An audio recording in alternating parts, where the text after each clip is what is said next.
From my standpoint, Stokely Carmichael had two phases in his career. And the first phase was magnificent, and the second phase was completely deplorable. But, you know, his second most famous slogan was, "The only good Zionist is a dead Zionist," and which is not remembered by a lot of people, except by the people who were, you know, threatened with death, who do tend to remember that sort of thing. Paul, thank you so much for joining the Quillette podcast. Thank you for having me. There's a line in your article that really jumps out at me where you talk about anti-Zionism as the supreme moral prestige of the moment. Could you explain what you mean by that phrase? The people who claim an anti-Zionist position claim it right now with an astonishing and dismaying degree of self-assurance. They themselves are convinced that the anti-Zionist position is the last word in political morality right now, and that's a pretty widespread view. That view has been growing over the years and evolving, but it has just now reached a maximum height, or what seems like a maximum height. So it makes it very difficult to argue with the anti-Zionist position, because the people who uphold it are absolutely convinced of the rightness of their position and the absurdity or ridiculousness or meretricious quality of anybody who argues against it. That's what I mean. That's the ultimate thing that we're confronted with. Right so now. we're going to get into some of the personalities, intellectual personalities, who are fundamental to the story you tell, you know, tracing how this happened. But I want to get to this idea that, which you emphasize, that this isn't a kind of ordinary anti-colonialist movement. It's presented as kind of like the defining anti-colonialist movement.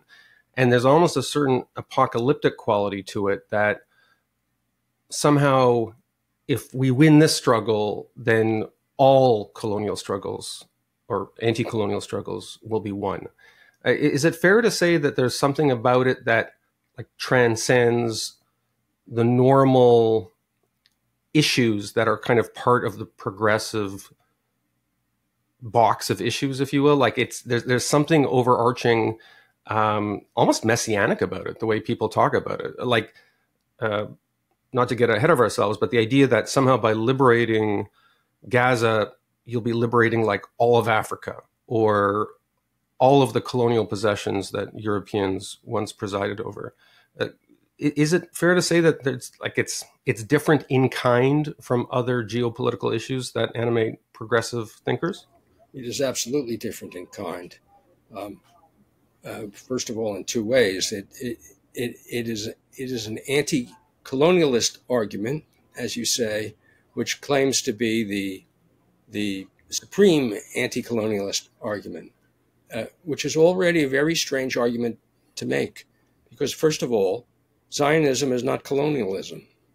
So the claim that Israel is a colonialist society or a settler colonialism is already a fallacy. And to claim that this society, which is not a colonialist society, is the supreme colonialist society, doubles the fallacy. It's a fallacy squared.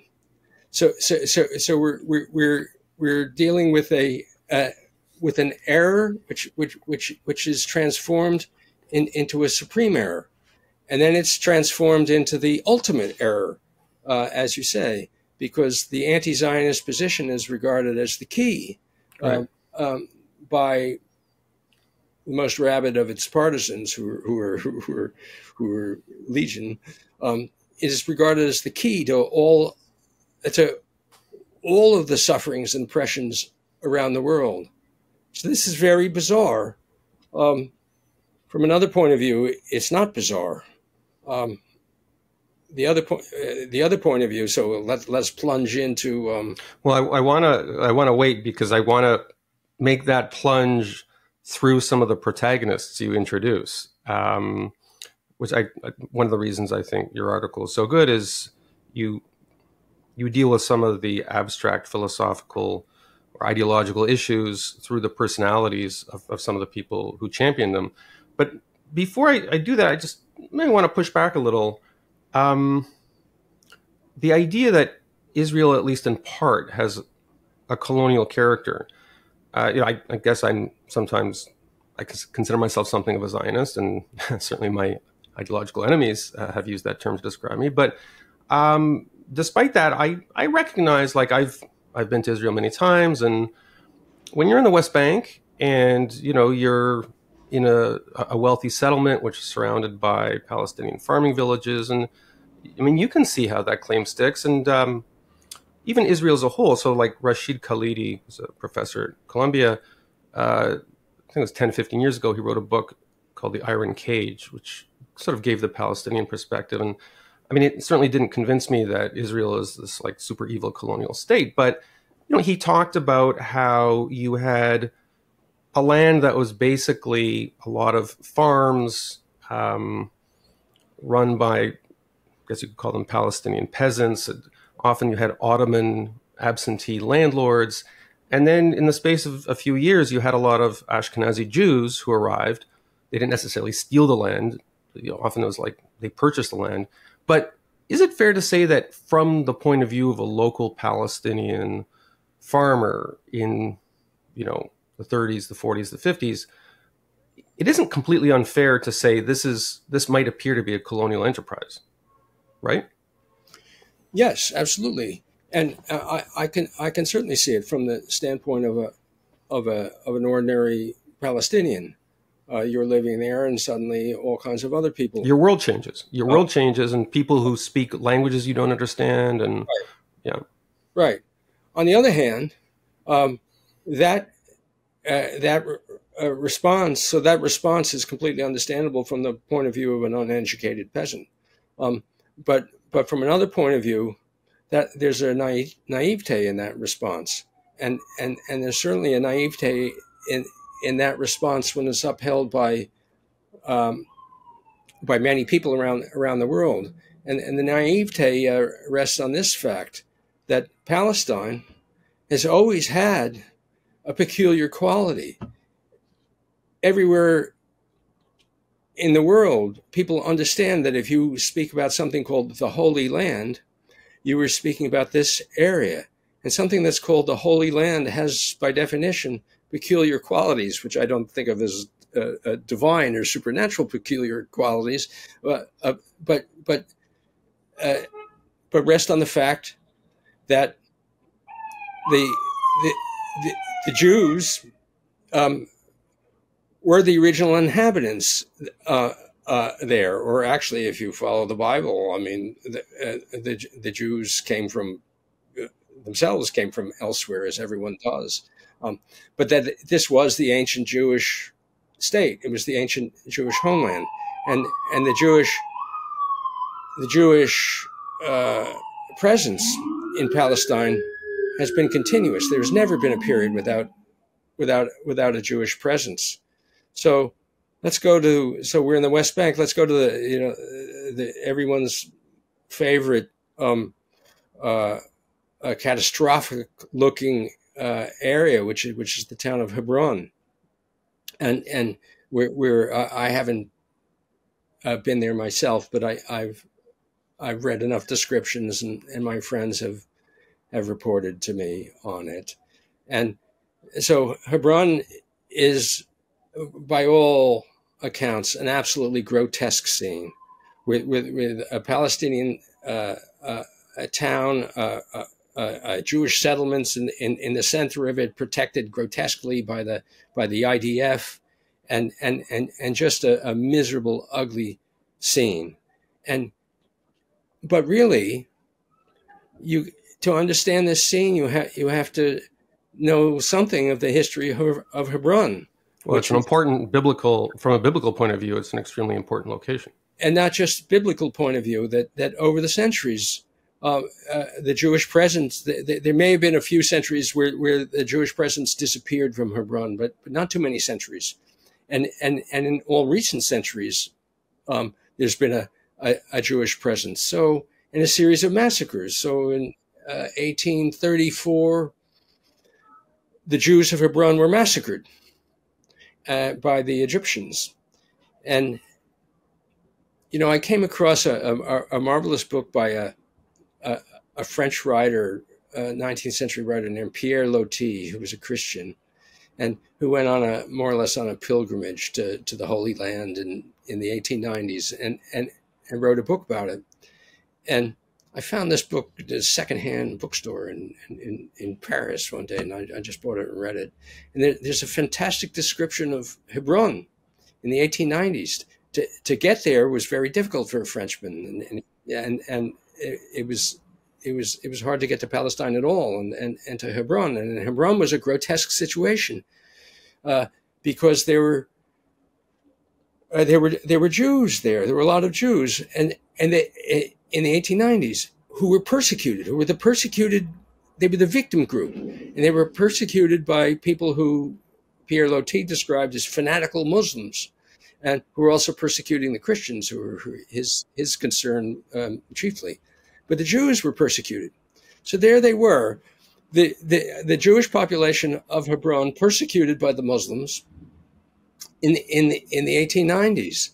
And then of course in 1921 the Jews of Hebron were massacred. You know, another massacre of Jews in Hebron. And so after the 1967 war, when Israel conquered the West Bank, it conquered, occupied Hebron, along with everything else, and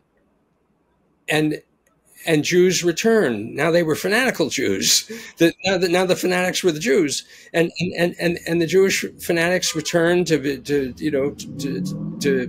occupy the area where the patriarchs are buried, or the grave of Abraham, and all this stuff, which from my standpoint is mostly superstitious nonsense, but they were very keen on it, and so they returned, but they returned to discover that they were surrounded by an extremely hostile town, and so this ugly scene of the fanatical Jewish settlers, protected by the IDF, surrounded by an extremely hostile Arab and Muslim town, presents itself. But this is not a new phenomenon. It's not a colonialist or a colonial phenomena. It's an ancient phenomena, and there it is. So everyone who says, "Oh, this is an example of colonialism," or "This is an example of apartheid," or make comments along those lines, everyone who does that is ignoring the actual history, and the actual history is thousands of years, and so it's a lamentable scene. I mean, it's an ugly scene. It's not something that one wants to see persist forever. There should be some kind of arrangement that can be made among these different populations who have always been in Hebron. But to call it a colonialist scene is really mistaken and unhelpful, and it's just a way of saying that these different populations can be ordered, but it can be arranged according to the good people and the bad people. One population is good, the other is bad. One population should be eliminated, the other population should triumph. And that's just a horrible view. Well, you have another great. Well, you admit that you didn't make this phrase up. It's Manichaeism delirium. which ironically it's attributed to Frantz Fanon, who doesn't come in for sympathetic treatment otherwise in your article, but this idea that this delirium of the mind takes over when you perceive or want to perceive a geopolitical conflict or any conflict in strictly Manichaean terms of good versus evil. And one of the rhetorical advantages of denouncing colonialism is that usually there's like, you have in mind a good side and a bad side, a sort of Edenic indigenous society, which is invaded by outsiders, typically Europeans, who come in and destroy everything. And as you say, for all the terrible things that exist in the Middle East, that paradigm doesn't really fit Israel, where for thousands of years there's been, I mean, not just Jews and Arabs, but Phoenicians and Hittites and Persians and Egyptians and dozens of other empires. However, what's interesting, it's a note that you hit later in the piece, but I thought it was very interesting. It's the first time I thought about it in this context. A lot of the ideas in progressive thought attacking Zionism crystallized in the aftermath of France's war in Algeria, which really was a colonial enterprise. Could you talk a little bit? Obviously, that's where Fanon, that narrative really picks up. But could you talk a little bit about the history there? Because that was a horrible civil war. I mean, there were just tens of thousands. That was brutal on a level beyond, like a order of magnitude beyond what's been going on in Gaza. The first point you raised had to do with Frantz Fanon, and you said that otherwise I quote this one phrase which I admire, Manichaeanism, delirium, but you said that otherwise I give him a hard time in my essay, and I do, but my view on Fanon is actually quite mixed. There are aspects of Fanon that I admire, and there's something about him that seems to me attractive. Am I correct that you found him more attractive based on the first book that you discuss as opposed to the second book? Yes, and the first book, but the first book and the second book are written by the same man, and I think that when he wrote the second book, he'd fallen into a Manichaeanism delirium.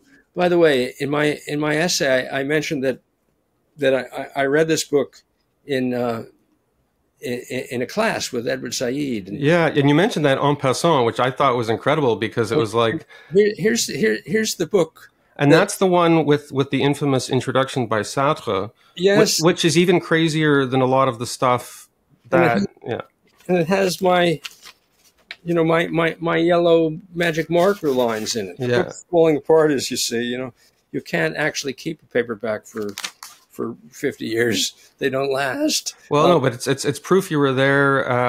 Yes, I kept it because I said to myself all along, I'm going to have to go back and look at this book again. As indeed you did. And so, yes, his first book is calmer, but also in the first book he spends a significant amount of time discussing the Jews, and his discussion of the Jews does not touch on Israel and Zionism, but touches on the Jews who he was seeing, I'm sure, in Algeria, and whom he'd seen, I'm sure, in France. And he's sympathetic.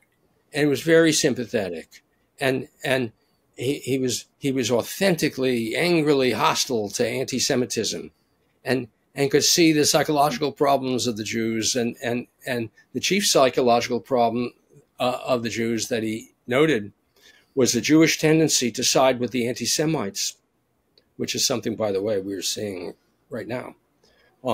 And he had a some term from the psychological, psychotherapeutic, or psychiatric literature to discuss that too. It's like a Stockholm syndrome type thing. Yes, sort of, and I forget the exact term. I have it in my essay. So I'm sure it sounds better in French. These things usually do. Well, I think in the German, because this it's psychology, right? Yes. And in that book, you would assume that he was sympathetic to Zionism and to Israel. Zionism and Israel do come up, I think, in The Wretched of the Earth, and just in passing, very briefly, it's not his topic, but the implication is that he's still sympathetic. Well, this was like 1961, right? Yes.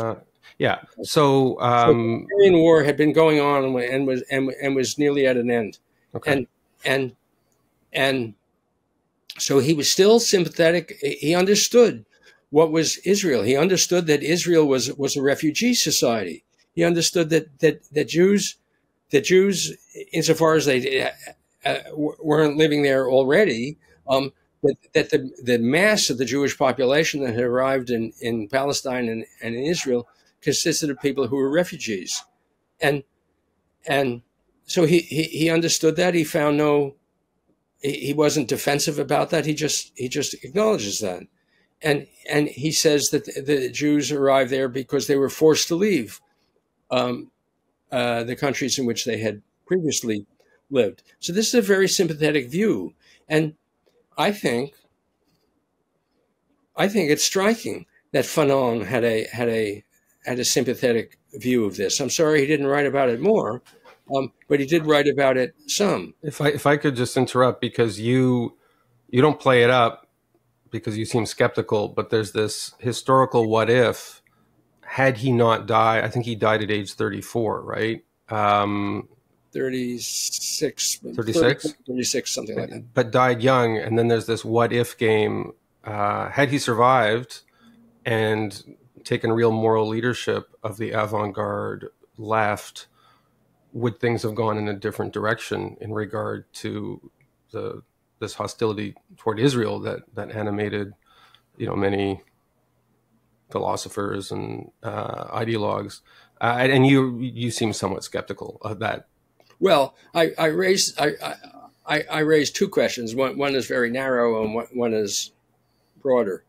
The narrow question that I raised has to do with Sartre. So you mentioned Sartre, who is pretty thoroughly hostile to Zionism and to Israel, yet who in 1967, so the 1967 war broke out. It was a frightening moment. It was a moment when at first it seemed entirely possible that Israel could be destroyed.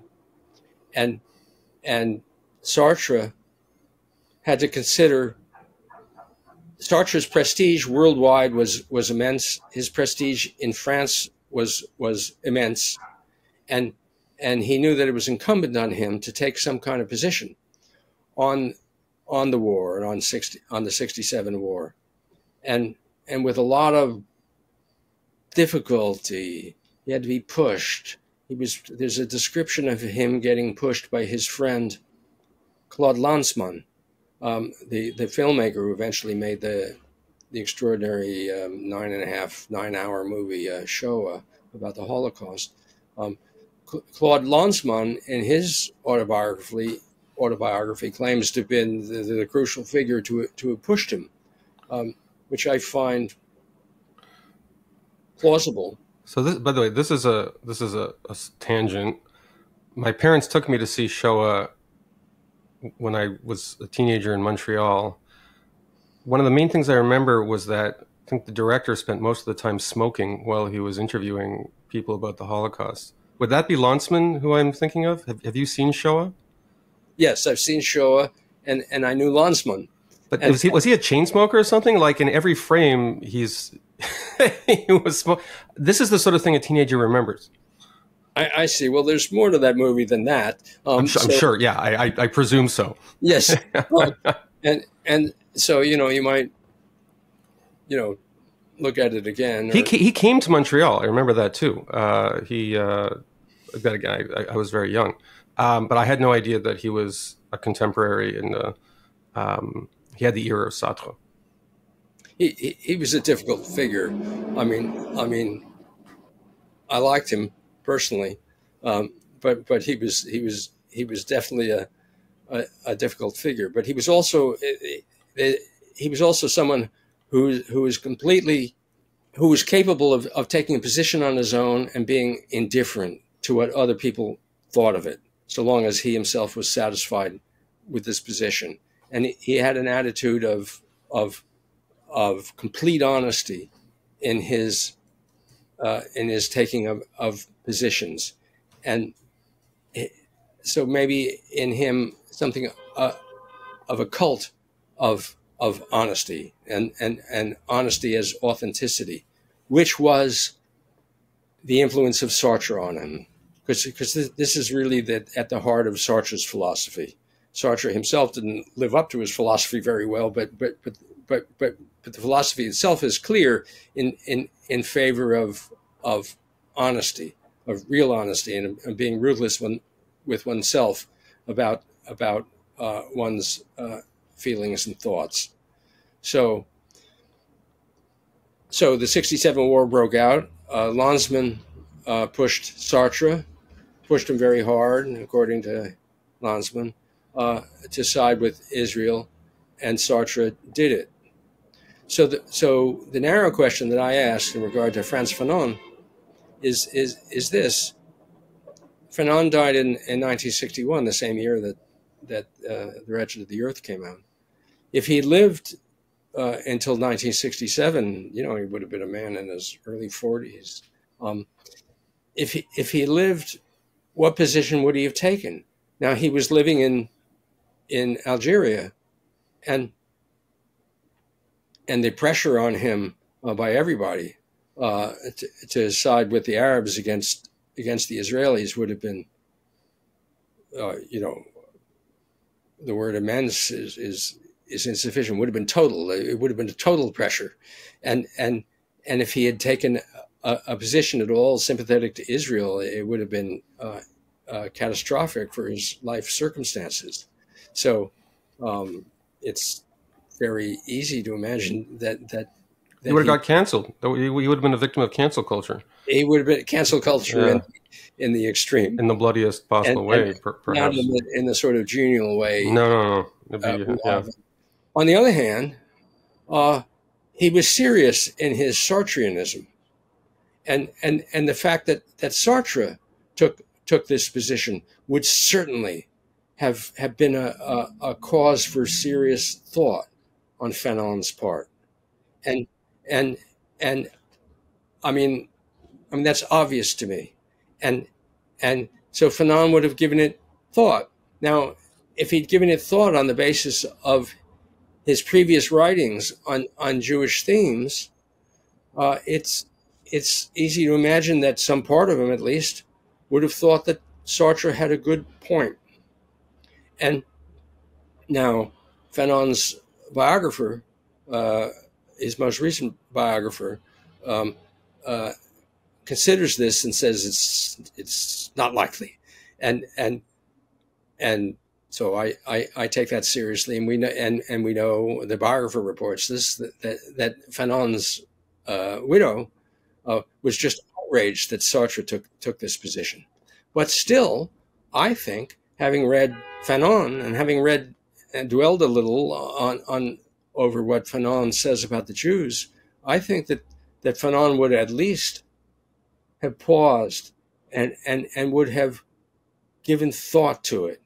And there were a lot of things to give thought to, and one of them has to do with the great Sartrean theme, which Fanon writes about, which is bad faith. Bad faith is a discussion of bad faith occupies a big portion of Sartre's book.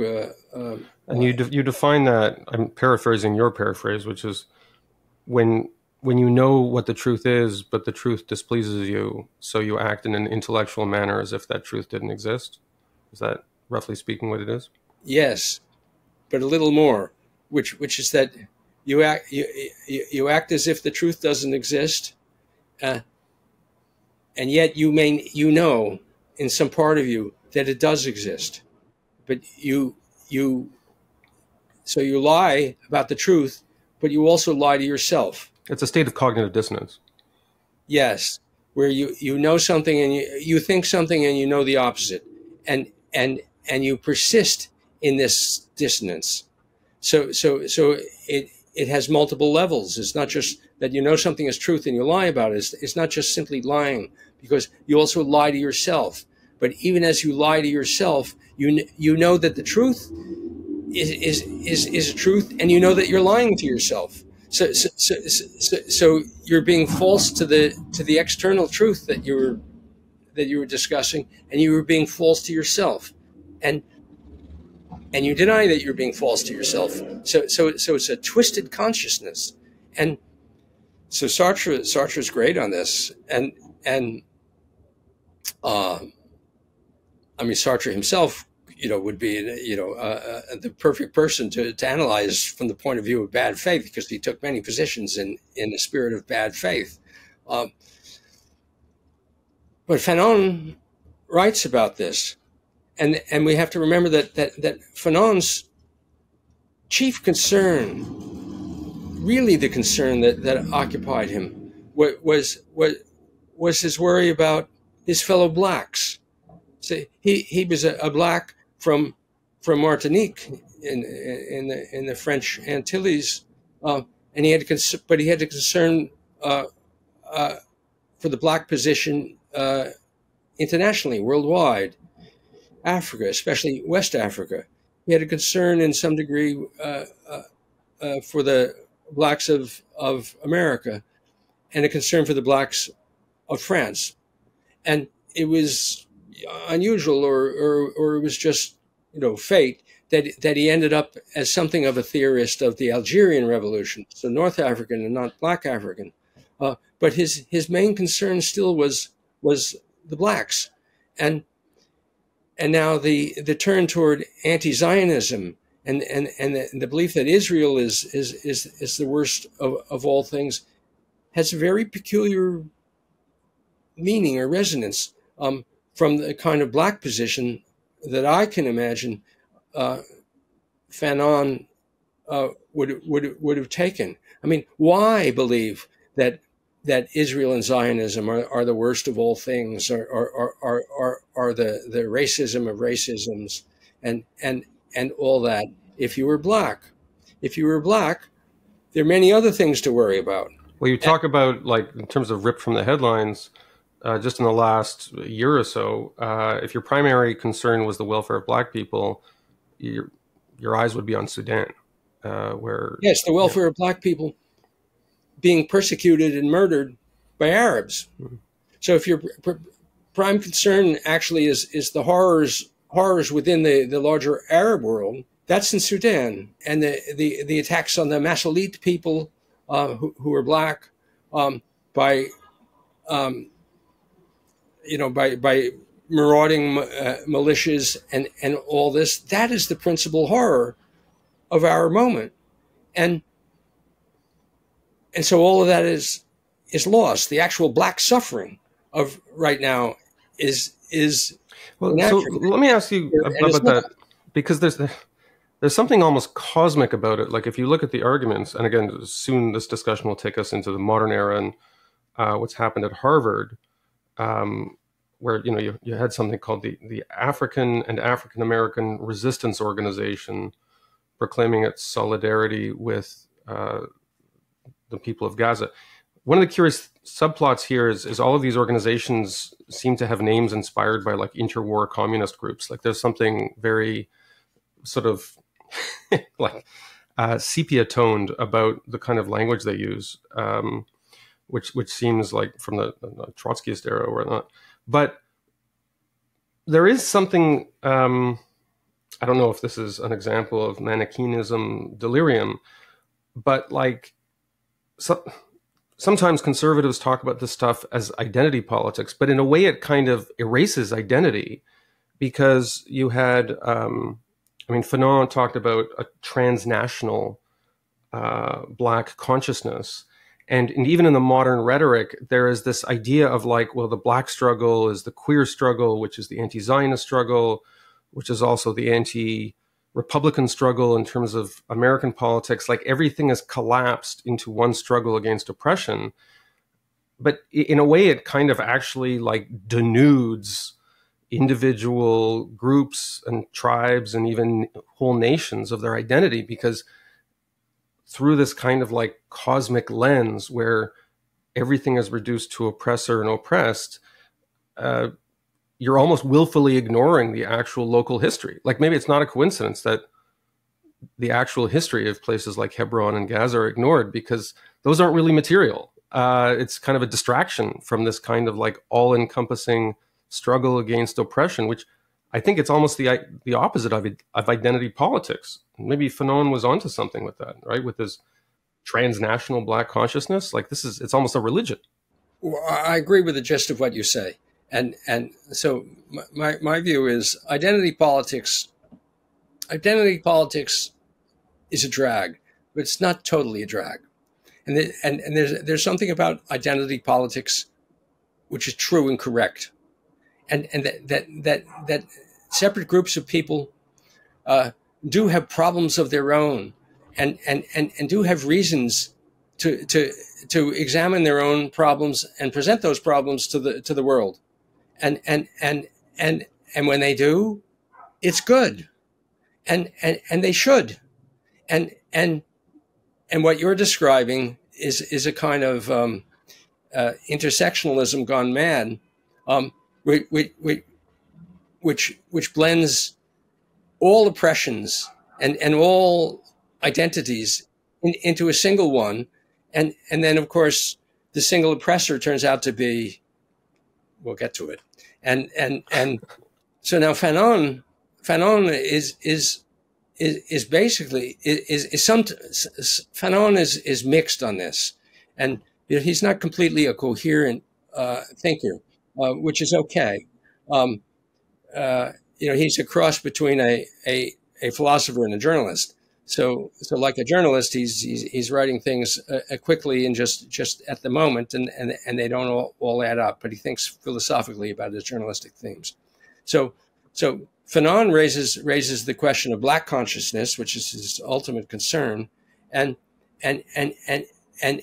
he notes how all the impediments that stand in the way of a black consciousness, and the principal impediment is other people who are not blacks insisting and imposing their own ideas. So I think if to go back to 1967, when he was already gone, and Sartre, I think that from that perspective, Fanon might have had additional reason to question the hostility to Israel, and to have seen that maybe there was a black perspective on this, and the black perspective would have been to think that the Arab and Muslim argument against the existence of a Jewish state was really something that didn't bear on the actual problems of black people and of black Africans. So, well, kind of the opposite. Like in the last, I guess, couple of decades, there's been a migration of impoverished Ethiopian Jews.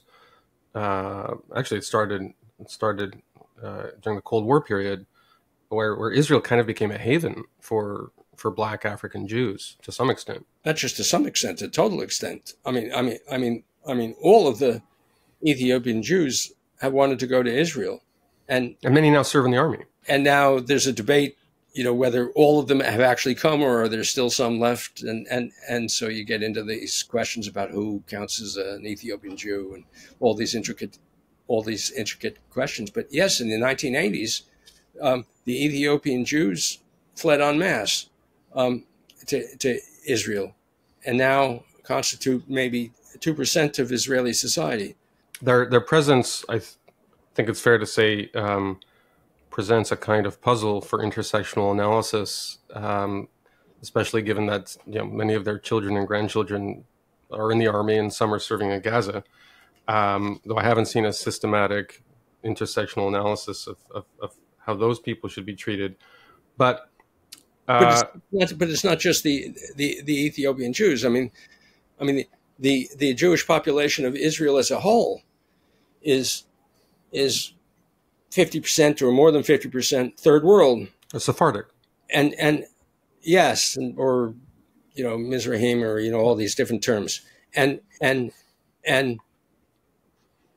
some from Central Asia, and so a lot of different Jewish populations, but they constitute half or a little more than half of the Jewish population of Israel. So Israel ought to be considered 50% a third world country, and we see I don't think we're allowed to say third world anymore. I think the term is racialized.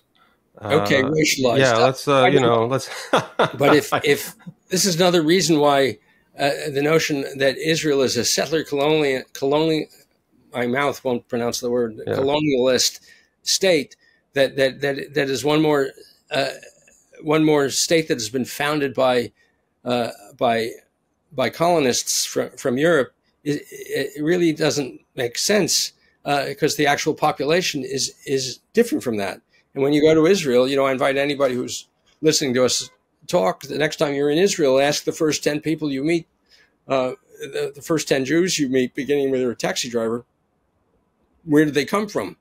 And you'll hear, every possible country. Sure. Yeah. Including a lot of Arab countries. I mean, Baghdad used to be a third Jewish, right? It's yes. And a lot of those families, they had their own Nakba, so to speak, and were expelled, and a lot of them ended up in Israel. Yes. Yeah. Yes. But let me go ahead. Not just a third Jewish, but the Jews were the dominant group in Baghdad, because you had 4 or 5 different populations in Baghdad: Arab Shiite, Arab Sunni, Arab Christian. So they had a plurality.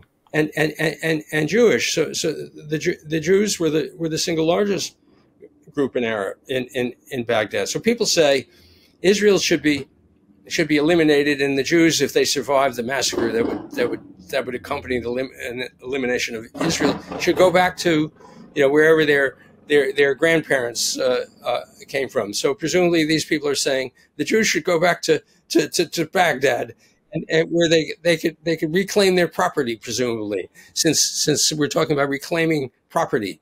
But the Jews owned a lot of Baghdad, so the preposterousness of these arguments should remind us that there's something almost childish in the arguments in the settler colonialist argument about Israel. It is so deeply at odds with the actual lived and human realities. Yeah, childish is a little. I sometimes use the term sentimental, because when you talk about returning to like the house your grandparents owned or your great grandparents owned, like there is this kind of you see this where Palestinians in refugee camps or whatnot will wear a key around their neck, which purports to be the key to the house. That in many cases, like they actually, it's not untrue. Like sometimes they were dispossessed of their homes, but you don't see that among Jews in Israel who are kicked out of Tripoli or kicked out of Baghdad or kicked out of Damascus, because they know that the arrow of history moves forward, and they know they're not going to go and kick some family out of their house in Baghdad. Because yes. So first, let me clarify what I mean about childish. I'm not referring actually to the position of the Palestinians themselves, because Palestinians themselves have lived through all kinds of things and are continuing to live through some horrible things right now. And the worst right now, and so I do not say that these responses are childish, and I would denounce anyone who would say that they're childish. I'm referring to the campus protests in the United States that I'm familiar with, and that's who I'm speaking about. As for Palestinians, retaining a key to the house, and that is actually also a Jewish thing. In and in many complex ways. I mean, the Spanish Jews who fled Spain after 1492 sometimes kept, their keys, and then there's a way in which Judaism as a whole is a keeping of a key. That the Jews fled, were expelled from ancient Israel by the Romans, and never forgot it. Obviously. Well, I mean, the whole rituals of Passover Seder, it's explicitly embedded in the Seder. Like, why are we doing this? We're doing this to remember. Right. So the memory of where your ancestors lived is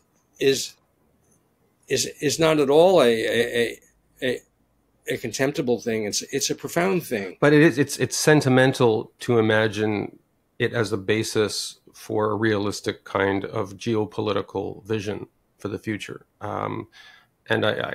Yes, and it's sentimental, or in some of the settler colonialist theory, it becomes ridiculous. It's also telegenic. I mean, it's telegenic. Like, what documentary maker doesn't want to interview a kindly grandmother who has a key around her neck, who in many cases may have actually endured real cruelties and dispossession? In the age of video, there's something very compelling about it. Yes, but the same documentary filmmakers should go on and interview the Jewish grandmother from Baghdad, and from the Arab world, not to mention the Jews who fled from Europe and who got out of the camps and arrived. So everyone has a history. Yeah, but these stories aren't as compelling when people move on. Like, immigrant stories where people just move on, there's something that's not kind of how we imagine human narratives will work. We imagine a restoration of this goes to the apocalyptic themes in that you identify, where it is imagined that the anti-Zionism is a kind of microcosm of this larger movement to return the world to its morally more pure state that existed before Europeans contaminated the earth with their presence. Like, there is something, a fantasy of reversion, a fantasy of cleansing, a fantasy that violence, in Fanon in particular, will serve to purify the world of these evils. And I think that does work well with modern, modern media and modern forms of advocacy. It's because it's a story people want to. Who doesn't want to imagine that people will be returned to their grandmother's houses? Like, it is superficially a nice vision. Yes, but then you have to remember that all over the world, all populations have gone through these catastrophic events. Like, if the principal oppressor in regard to settler colonialist societies, so the settler colonialist theory is in some degree Australian in origin, and yes, I remember there was I believe a female academic who really pioneered it. Or no, who was it? I remember, this is a couple of decades ago, but there's somebody who was really given credit for coining the phrase, but I forget who it was. Well, there are a number of things, Patrick Wolf and Lorenzo. But there's one who often gets cited, but I forget their name. It's a very good book by Adam Kirsch called Settler Colonialism, which has just now come out as we're speaking. And Kirsch writes about this very intelligently, and I hope you'll. He's the Wall Street Journal now, I think, right? Yes, okay.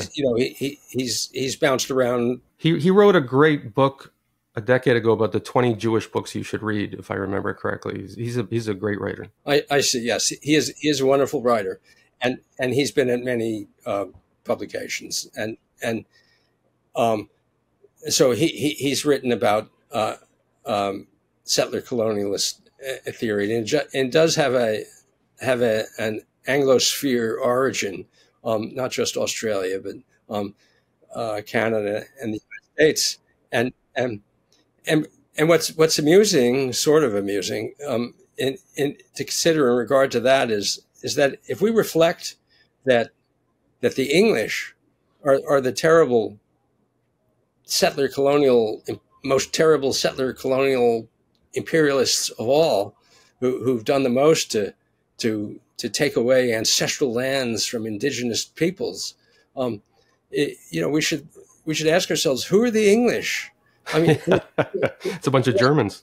Who are the English? I mean, the English are Celts who were conquered by Italians, right? Who were conquered by Germans, who were conquered by Norse, who were Russians, who conquered Scandinavia. No, this is important because one of the favored rebukes in social justice circles is, well, what do you know? You know, your ancestors were never colonized. But it's true. If you came from England, you might have been colonized during the Anglo-Saxon and the Jute migrations. Then again by the Normans. If you live in northeast England, it would have also been the Vikings. There was that's a lot of and the Romans. I'm forgetting the Romans. So that's like 4 colonial conquests. And the Normans, who were French, sure, who were Norsemen, who conquered the French, who had been themselves Celts, who had been conquered by the Romans, etc. So really, that's the history of the world, and there's not a country that we know the history of that does not have some version of that same history. And the Arabs in Palestine, by the way, where do they come from? We know where they came from. They came from Arabia, and we know when they came, which is the 7th century, and which, from a certain point of view, is not that long ago. Not from the point of view of the grand millennial history that we're speaking about across the millennia. And so everybody's history is the same. The whole purpose of the modern democratic revolution, the one that begins, according to me, in the United States, 1776, is to bring that sort of thing to an end, and to say all men are created equal, meaning that no one should be thrown out of their land, and this sort of thing has to be brought to an end. So how do we bring it to an end in Israel and Palestine? With a 2-state solution, obviously. And that's the goal. But the demonstrators, the protesters we're seeing now, are not calling for a 2-state solution. Well, so I got my role as a podcast host here is to clean up the mess I've been making by jumping around. And in particular, I need to stitch together the protests at Harvard and elsewhere in 2023 and 2024 with Fanon, and the person who acts as that bridge in your article is Stokely Carmichael. You introduce other figures, C.L.R. James, for instance, but so I don't have you here for 4 hours. Stokely Carmichael seems to be a kind of intellectual linchpin, joining together, fusing some of the kind of like transnational Black consciousness stuff that Fanon was talking about, with an explicitly anti-Zionist agenda, and with the conceit that by opposing Zionism, you're also advancing every other liberation struggle in the world, including and perhaps especially the revolutionary struggle in favor of the liberation of Blacks. Could you talk a little bit about Stokely Carmichael, who maybe starting with his youth, because as you know, he knew tons of Jews when he was in the Bronx. Yes, I mean Stokely Carmichael to me is a tragic figure, or tragic arc, a tragic figure because he was a charismatic man. He was a man of tremendous gifts, and a man capable of great acute insights, who managed to follow a trajectory of intellectual collapse, which also meant moral collapse. So if we're to speak about the greatness, let us say we're to speak about the greatness of the political left, but also the moral collapse of the political left, which I think we're seeing right now. Stokely Carmichael is an emblematic figure of that. So he was so Stokely Carmichael was a West Indian whose family came to the Bronx in New York. He attended the Bronx High School of Science, which is one of the elite schools in New York City, where a great many of the students were in his period in the 60s, were Jewish, and he had many Jewish friends, and then he became active in the Student Nonviolent Coordinating Committee, the Snick, which was the student wing of the American Civil Rights Movement, and Snick was an absolutely glorious movement, which sent its members. Its members were the foot soldiers, in many cases of the larger civil rights movement. So the people who went out to get arrested and to go into dangerous places and expose the horrible racist realities there. Those were in many cases the members of Snick, and the founder of Snick and its first leader was the great John Lewis, who went on to a brilliant career as a congressman, who passed away a couple of years ago, I think. Yeah. And James Clyburn, the single most influential politician in Black America in recent years, behind the scenes and sometimes not behind the scenes, was likewise a Snick activist.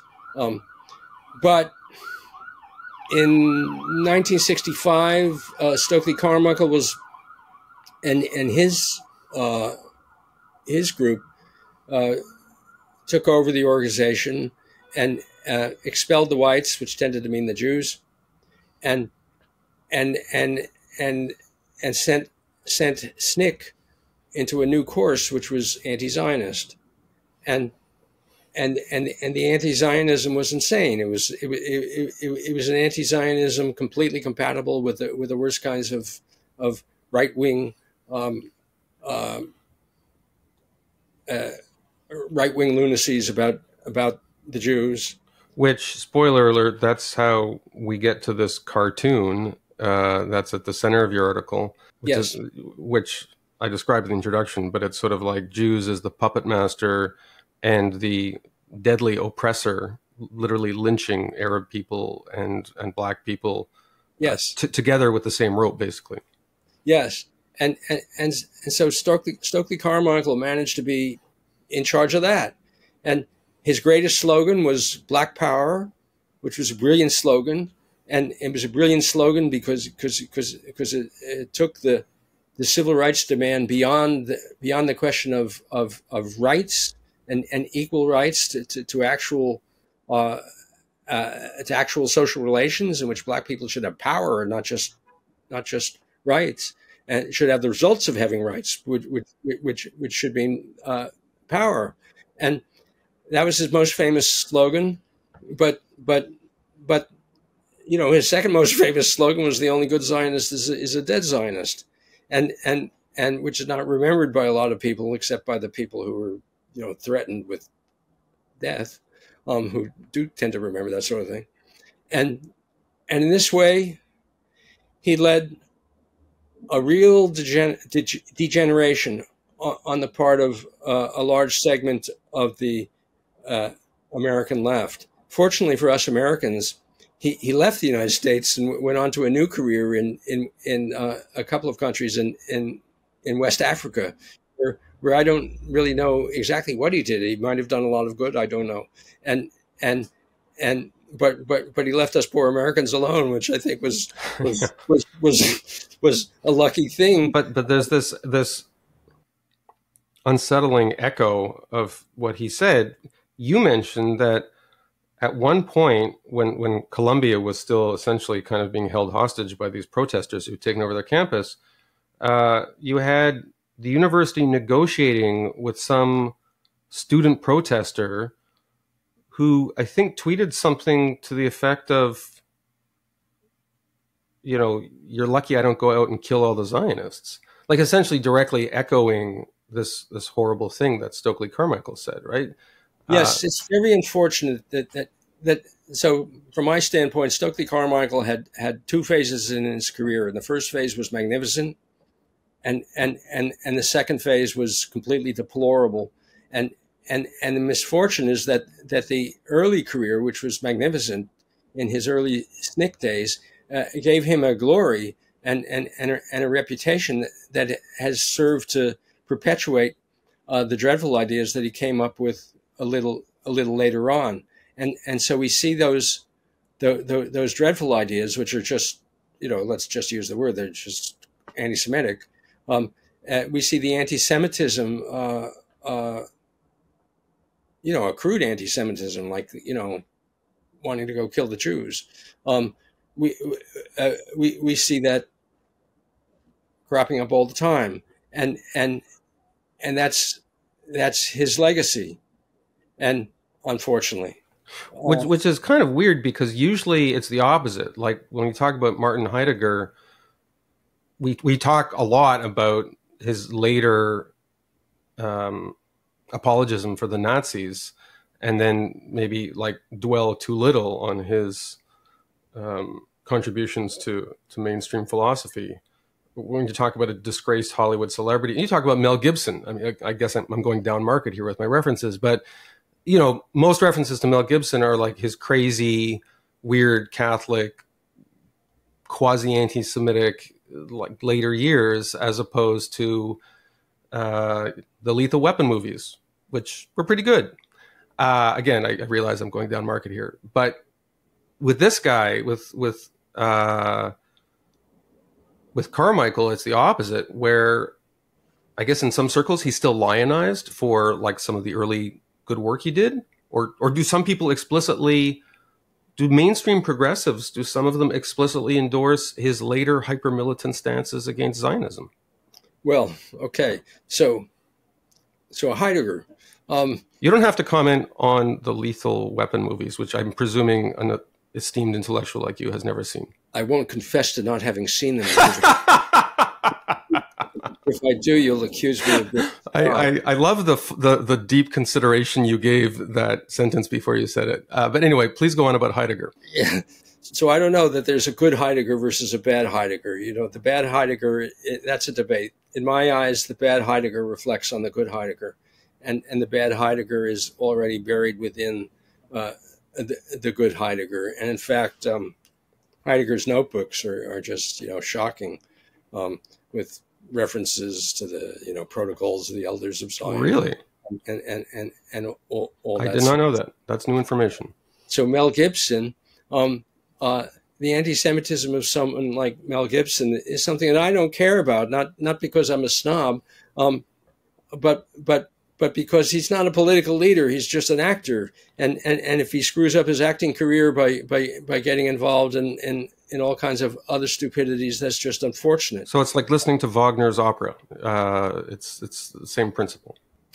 I love your analogies. Well, okay, sorry, I'm jumping around a little, but you know, Wagner recently was performed in Israel because they were like, hey, the guy was an anti-Semite, but he wrote great music. So yes, although there's more to be said about Wagner too. So you've got so many balls in the air now. So I'm going to return you. So what I was saying before you have Stokely Carmichael. There was the good Stokely and the terrible evil Stokely, but my question was, are his hyper-militant and very unsettling and sometimes morbid rhetoric about Israel, and perhaps indirectly Jews, are there still people who uncritically parrot those kind of postures? Like, is he still somebody in progressive circles who you can name drop with a straight face, in a way like that you couldn't with, say, people like who lapse into right-wing, unfashionable. Well, people do invoke Stokely Carmichael, and they invoke him they invoke the bad Stokely Carmichael in the belief that the bad Stokely Carmichael is the good Stokely Carmichael, and that's what we saw at Harvard when the Harvard students, endorsed by their professors, published their anti-Semitic cartoon. But then they kind of, like, you were very artful the way you described it, because they apologized for it. Like, the denouement of that was sort of nuanced, but like they apologized in the passive voice. It was the sort of thing like, we regret if anyone suffered negative feelings because of the publication of such and such. Like, there was a quasi climb down from that, no? There's a pseudo climb down is the word. And you see the same pseudo climb down in the arguments of various anti-Zionists who will say, well, it's not that we want to harm the Jews. It's that we just don't want to have a Jewish state per se, because why should there be a Jewish state? And we'll have a single state and yeah, let's see what happens. Right. Yeah. And all this. And all this is what makes me think that Fanon was right to put some emphasis on Sartre's concept of bad faith. So this is the bad faith where you say, I'm not against the Jews. I'm against anti-Semitism. The reason I want to make 50% of the world's Jewish population stateless is because I like the Jews, and the Jews will be fine. And their state discredits them. Like, yes, they didn't have a state, and they weren't able to defend themselves. They wouldn't have to defend themselves. Right.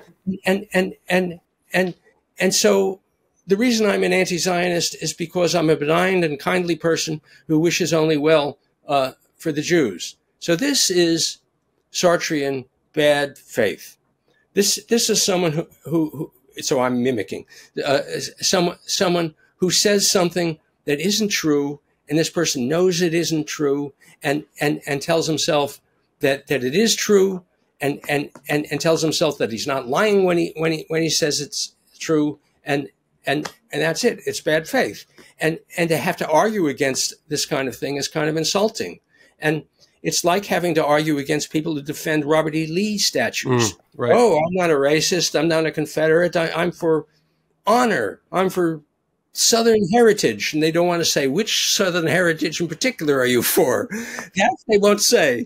And so it's bad faith. What we're seeing right now is just a tide, a cease tide of sludge, of bad faith in regard to Israel and Zionism and the Jews. And so it makes it very hard to have these discussions. And we see this, of course, in regard to the appalling slogans, from the river to the sea, and globalize the Intifada. River to the sea means let's take half the Jewish population of the world and render it stateless. And a global Intifada means let's have random massacres of the Jews all over the world. And of course, if you say this, they'll say, "Oh, that isn't what we mean at all. We mean only kindly things and things worthy of Mahatma Gandhi, and we are idealists." When obviously they are murderous anti-Semites. Yeah, I know I'm conflicted about that, because my experience on a university campus as a journalist and as a student is when people say things like from the river to the sea, like 80% of the people saying it have no idea what sea, what river. Like they're just saying it because it's something they saw on social media. Yes. Yeah. So that's, yes, I agree with that. And so that's a defense. The defense is stupidity. Well, ignorance. I mean, if you're at Harvard or Columbia, you're probably not stupid, but you probably haven't done your homework. Right? Yeah. There's no sign of that. Yeah. No, and I understand this completely. I mean, I was a student leftist. You were starstruck. You talk about being at Edward Said's class and being quite starstruck by all this stuff.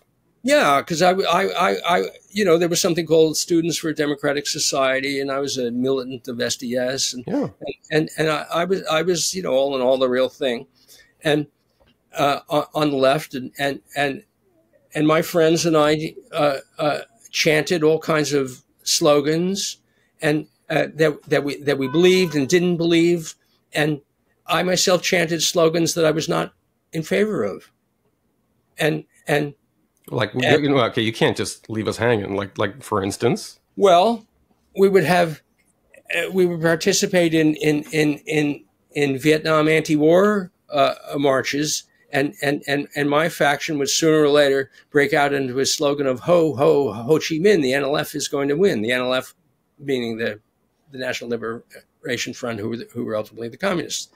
So this was a call for communist victory. Did you believe that? I mean, look, some people believed communism should prevail. Yes, I didn't. I didn't think that communism was good, and I was not for communism. I was for the United States getting out of Vietnam, right? And letting the Vietnamese, settle their own problems. And I thought the United States was just only doing harm, but I ended up chanting these slogans, and lots of people did. And so, yes, some people actually meant the slogan, but even some of the ones who actually meant the slogan didn't actually mean it, because they didn't necessarily go on to, some of them went on to a career as communist militants, but most of them did not. And so it was just a wild slogan, and it was an exciting slogan to chant because it had a faintly, treasonous, ring to it, which was appealing. And it radicalism or ultra radicalism has an appeal, and the appeal is transgressive. So the appeal of chanting that was that we were, chanting the most horrible thing you could say in the face of the foreign policy at that moment of the United States. So the students now who chant River to the Sea or globalize the Antifada are also chanting the most horrible things that you could say. But let's spell out what is the actual meaning that they are chanting. And the actual meaning is dreadful worldwide attacks on the Jews. So now the students who are chanting this, yes, they don't know it, but also they know it. If they didn't know it, they wouldn't find the chants to be exciting. And if you want to chant human rights for Palestinians, chant it. Yeah, but so let's get back to this Manichaeanism delirium. Yeah. And you have another great quote in your article. You talk about, like, being a radical means never backing down. It means never admitting you're wrong. It means always assuming the most extreme position. Saying things like, can't we all get along? Let's have a compromise that gives each side 50% of what they're asking for. That's not compatible with a radical posture.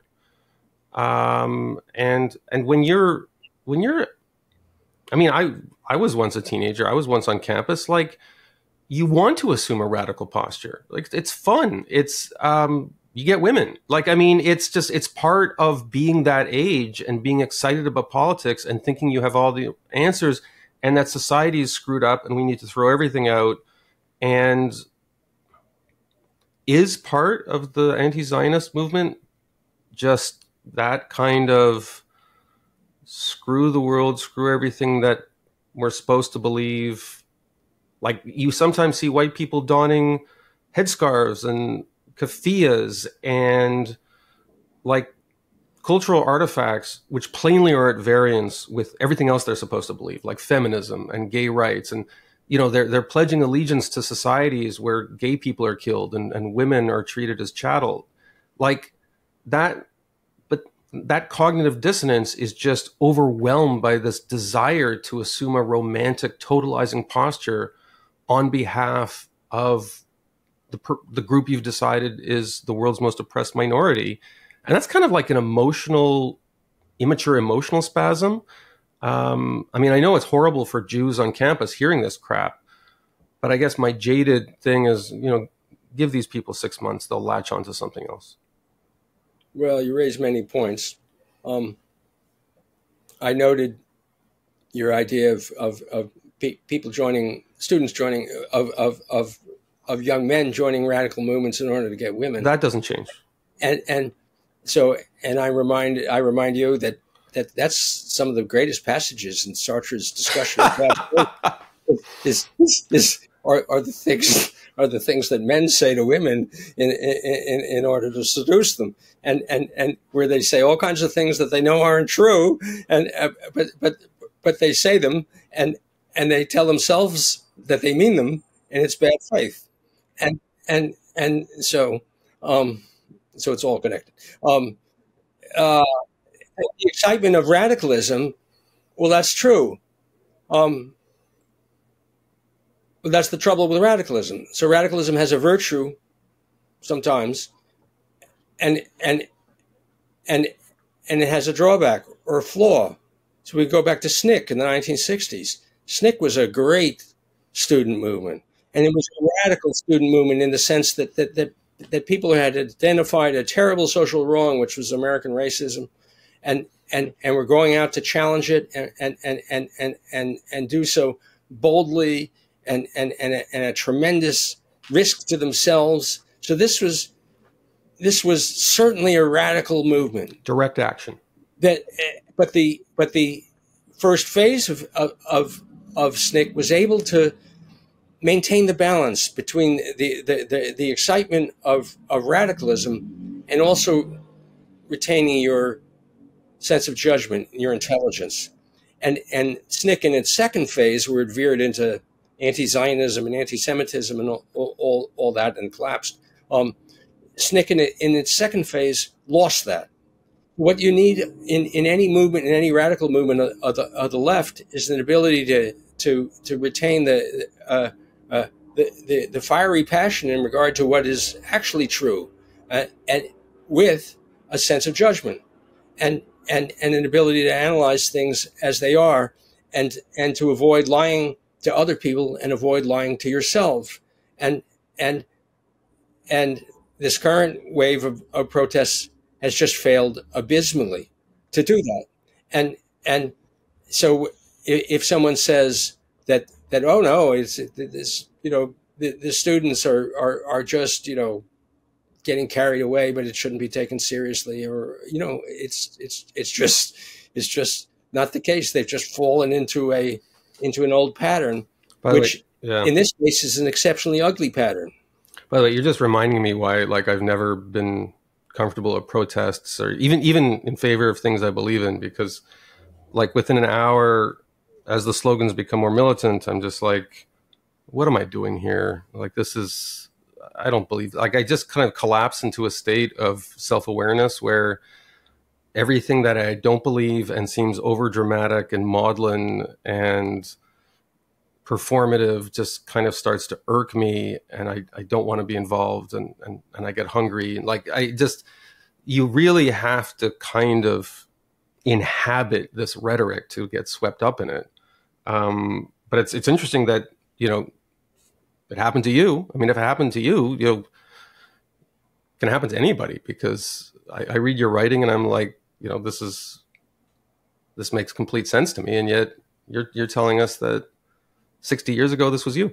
Yeah, but I don't come away saying that the student movements of 60 years ago or 50 and 60 years ago were on balance terrible things. Right.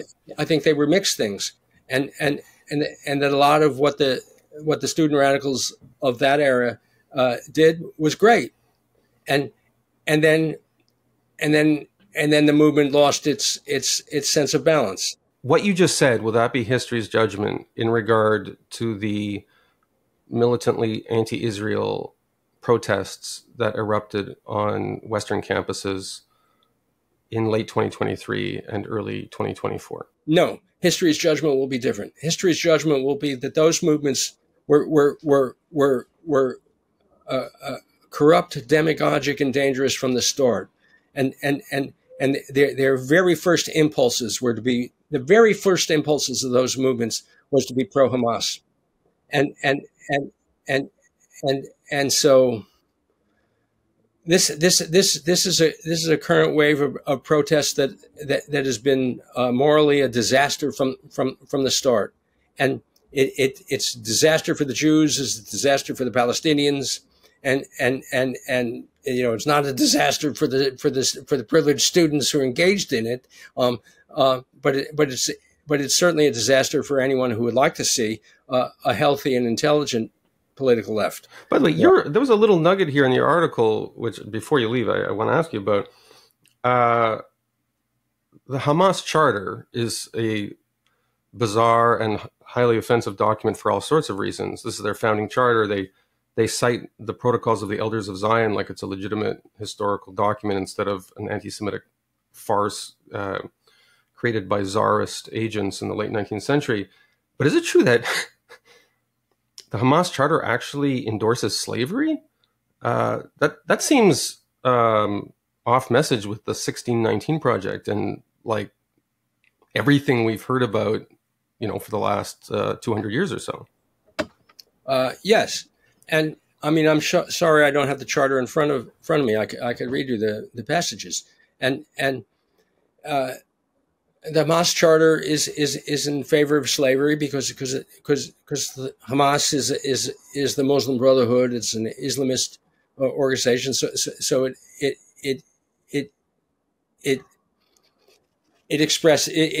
adheres to the Islamist ideology, which is a certain wing of a certain interpretation of Islamic fundamentalism, and so. It looks back with uncritical, totally admiring eyes on the centuries of the Islamic Caliphate that was founded by the Prophet Muhammad, and of course the Islamic Caliphate in those centuries conformed to the ideas and practices of that era, and which included slavery, and the Arab slave raids against Black Africa got underway after a while, and that was part of the golden age of the Islamic Empire, and so the Islamists look back on that. So wait, so the Islamist utopia that Hamas wants to construct in Gaza will have like slave markets and stuff? Well, they don't spell out slave markets, but yes, okay. It would incorporate slavery, just like it would incorporate, corporal punishments. That seems to me that seems like a deal breaker for progressives. Like, it's so weird that this is a movement that they're going to bat for. Hamas is the most reactionary movement conceivable. A movement more reactionary than Hamas cannot be imagined. All right. And I mean, the Islamic State is the same thing. And so, I mean, it's just insane that we have a lot of people running around right now who are in favor of it and have found many arguments that they persuade themselves are sophisticated for explaining why Hamas, which is the most reactionary possible movement, is actually a progressive movement. And so we have to cope with these arguments, and we have to cope with them from people who actually present the argument openly, and then we have to cope with that argument from people who present the argument dishonestly or in bad faith, who claim not to be making that argument. From the standpoint of intellectual lucidity, we are right now at an extremely low moment, and so that's how I see it. It's like the last movie in the Lethal Weapon series, right? Like it was just kind of everything. You're going to insist on that. You're trying to humiliate me. I've never seen this movie. Not one of them. I barely know who the guy is. Esteemed intellectual Paul Berman is the article of, among many other things, the recently published Quillette article, A Stupid Cartoon and the University Ideology, which was originally published in the summer issue of Liberties magazine. Thank you so much for being on the Colette podcast. Thank you, John.